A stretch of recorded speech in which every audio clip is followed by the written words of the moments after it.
Assalamualaikum warahmatullahi wabarakatuh. Kami dari kelompok 16, mata kuliah Tilawatil Al-Quran, kelas PAIA 3, Universitas Islam Negeri Kyai Haji Ahmad Siddiq Jember. Jadi di sini kami akan menjelaskan tentang materi ke-16, yaitu lagu-lagu tilawah Al-Quran, atau yang disebut dengan nagham. Perkenalkan, nama saya Suci Nurahayu, NIM T 2018-1131. Di sini saya sebagai presentator pertama akan menjelaskan tentang pengertian dan sejarah dari nagham Al-Quran. Jadi, yang pertama adalah tentang pengertian. Secara etimologi, nagham memiliki kesamaan makna dengan kata gina yang artinya yaitu lagu atau irama. Kemudian, secara terminologi, nagham diartikan dengan seni memperindah bacaan Al-Quran dengan menggunakan irama atau suara yang merdu, atau dapat diartikan dengan melakukan bacaan Al-Quran dengan tetap memperhatikan aturan-aturan bacaan Al-Quran. Aturan-aturan bacaan Al-Quran itu seperti tajwid, kemudian makharijul huruf, panjang pendek, ketepatan harokat, dan ketepatan dari huruf hijaiyahnya. Kemudian selanjutnya adalah sejarah munculnya nagham Al-Quran. Menurut Ibnu Manzur, ada dua teori tentang masuknya nagham Al-Quran. Yang pertama adalah nagham Al-Quran muncul berasal dari nyanyian-nyanyian nenek moyang bangsa Arab. Kemudian teori yang kedua menyatakan bahwa nagham Al-Quran berasal dari nyanyian budak-budak kafir yang menjadi tawanan perang ketika itu. Jadi dari dua teori ini dapat disimpulkan bahwa nagham Al-Quran ini sama-sama berasal dari tradisi tradisional bangsa Arab. Nah, walaupun kedua teori tersebut hampir dapat dikatakan benar, tetap saja muncul pertanyaan-pertanyaan yang dapat meragukan kebenaran dari kedua teori tersebut. Pertanyaan yang pertama adalah, jika memang nagham Al-Quran ini berasal dari tradisi bangsa Arab, lalu siapakah orang yang pertama kali mengkonversikan lagu Al-Quran? Pertanyaan ini belum dapat terjawab. Kemudian muncul pertanyaan yang kedua, jika memang nagham Al-Quran ini berasal dari nyanyian, maka seharusnya nagham Al-Quran dapat digambarkan dalam bentuk not balok ataupun oktav tangga nada. Namun kenyataannya nagham Al-Quran tidak dapat digambarkan dalam bentuk not balok ataupun oktav tangga nada. Namun dapat dipastikan bahwa nagham Al-Quran ini tetap dapat diajarkan atau ditransfer ilmunya melalui metode talaki, sama'i, dan musyahafah. Pada masa awal-awal Islam, ilmu nagham telah muncul. Nah, ketika itu Rasulullah merupakan salah seorang yang memiliki suara yang merdu dan indah. Kemudian para sahabat mulai tertarik untuk mempelajari nagham Al-Quran ini. Tercatat seorang qori yang ada pada masa sahabat ialah Abdullah ibnu Mas'ud an Abu Musa al-Ash'ari. Kemudian pada periode tabi'in ternyata Umar bin Abdul Aziz dan Safir al-Lusi sebagai qori kenamaan.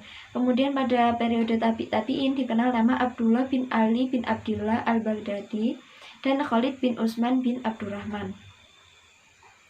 Nah, pada awal perkembangan nagham pada masa awal-awal Islam ini tidak secara keseluruhan dapat tercatat perkembangannya. Hal ini karena pada masa itu tidak ada alat perekam suara yang dapat dijadikan sebagai alat untuk mengetahui perkembangan nagham yang ada pada masa tersebut. Namun dapat dipastikan bahwa nagham Al-Quran dapat diturunkan secara perlahan kepada generasi-generasi berikutnya.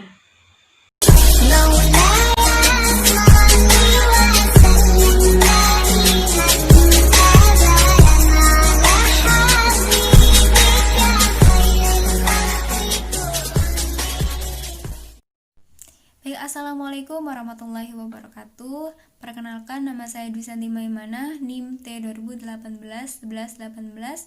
Di sini saya akan melanjutkan mengenai lagu-lagu pokok yang terdapat di nagham. Nah, nagham ini itu sebutan nama dari kumpulan irama-irama atau lagu-lagu pokok yang biasa digunakan saat tilawah. Nah, itu terdapat 7 jenis, yaitu ada bayati, hijaz, nahawan, jiharka, sika, soba, dan ros. Nah, di sini saya akan melantunkan ta'awud tilawah. Yang pertama dari Bayati, Hijaz, Nahawan, dan Jaharka terlebih dahulu.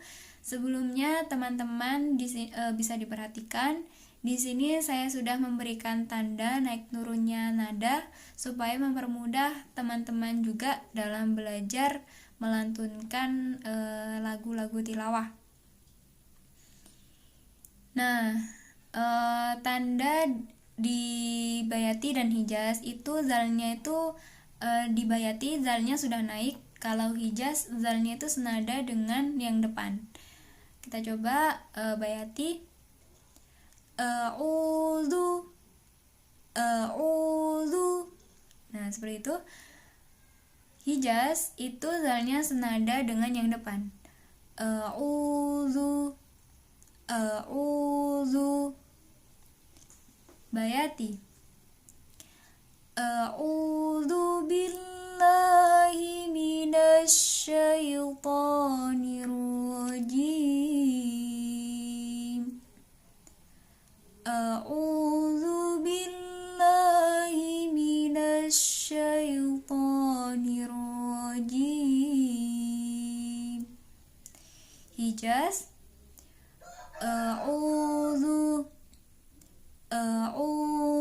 billahi minasy syaithanir rajim. A'udzu billahi minasy syaithanir rajim.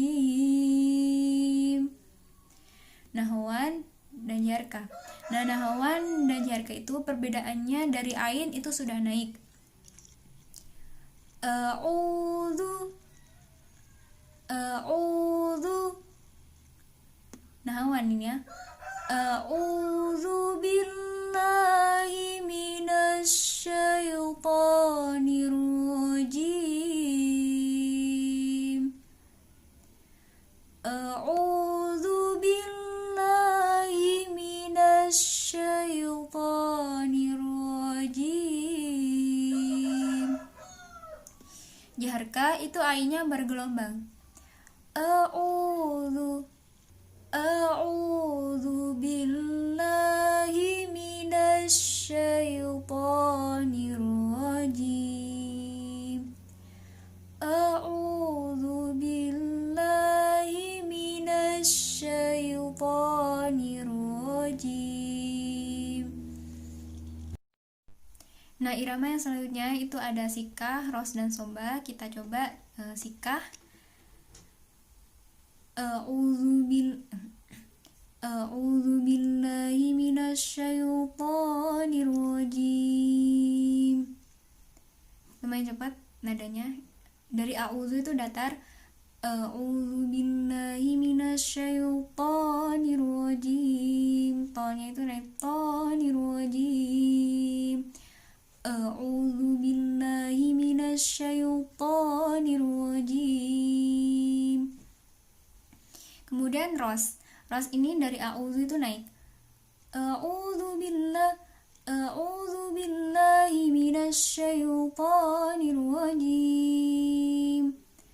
A'udzu billahi minasy syaithanir rajim. Nah, soba ini datar, maksudnya turun, nadanya turun. A'udzu billahi minasy syaithanir rajim. A'udzu billahi minasy syaithanir rajim. Turun dari a'udzu billahi minasy syaithanir rajim. Assalamualaikum warahmatullahi wabarakatuh. Nama saya Sukma Hidayatul Asikoh, NIM T 2018-1146. Di sini saya akan melanjutkan presentasi mengenai macam-macam lagu dan jenis suara dalam seni baca Al-Quran. Lagu-lagu dalam seni baca Al-Quran dibagi menjadi dua bagian. Yang pertama, lagu pokok, dan yang kedua lagu cabang. Seperti yang sudah dijelaskan oleh Mbak Dwi Santi mengenai lagu pokok, di sini saya akan melanjutkan tentang lagu cabang. Dapat dilihat pada slide di samping ini. Berikut merupakan macam-macam lagu cabang yang disertai variasi yang masyhur, seperti syuri, ajami, mahur, bastanjar, kard, nakzis, zanjiran, kur, nukrosi, murokab, misri, turki, rom, urak, dan usyad. Mungkin cukup sekian presentasi dari kelompok kami. Kurang lebihnya mohon maaf. Wassalamualaikum warahmatullahi wabarakatuh.